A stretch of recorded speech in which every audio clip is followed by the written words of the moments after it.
નમસ્કાર, આપ જોઈ રહ્યા છો નેશન પ્લસ ન્યૂઝ. હું છું આપની સાથે હિરલ પંડ્યા. દેશમાં વધી રહેલી મોંઘવારી અને તાજેતરમાં ચર્ચામાં આવેલા નીટ પેપર લીક મામલે કોંગ્રેસે રસ્તા પર ઉતરીને ઉગ્ર વિરોધ પ્રદર્શન કર્યું છે. ઈડરના ટાવર ચોક વિસ્તારમાં કોંગ્રેસી કાર્યકરોએ કેન્દ્ર અને રાજ્ય સરકાર સામે મોરચો માંડ્યો હતો.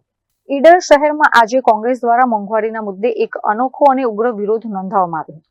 ઢોલ નગારાના નાદ સાથે ઈડરના ઐતિહાસિક ટાવર ચોકથી એક વિશાળ રેલી યોજવામાં આવી હતી.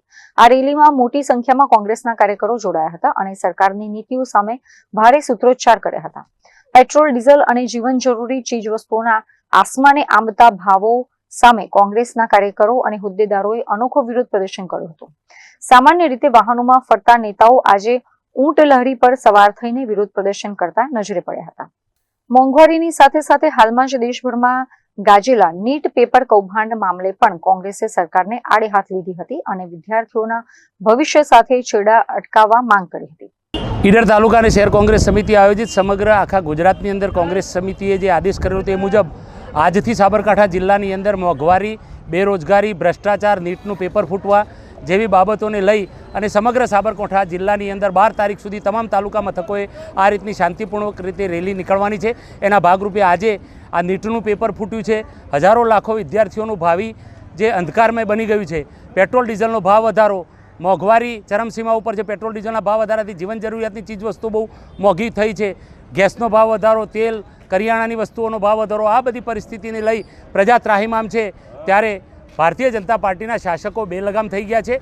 પોતાને બહુમતી મળી હોય અને ટ્રિપલ એન્જિનની સરકાર હોય એટલે કોઈ પ્રજાના પ્રશ્નો સાંભળવા નહીં એવી પરિસ્થિતિનું નિર્માણ કર્યું છે. એની સામે આજે શાંતિપૂર્વક રીતે રેલીનું આયોજન કરવામાં આવ્યું હતું અને આ રેલી ટાવર ચોકથી થઈ અને માનનીય મામલતદાર કચેરી આગળ થઈ બસ સ્ટેન્ડથી પરત ફરી અને ત્રિરંગા સર્કલ ખાતે વિખેરાઈ ગઈ હતી અને આ રેલીમાં ખૂબ મોટી સંખ્યામાં લોકો જોડાયા હતા.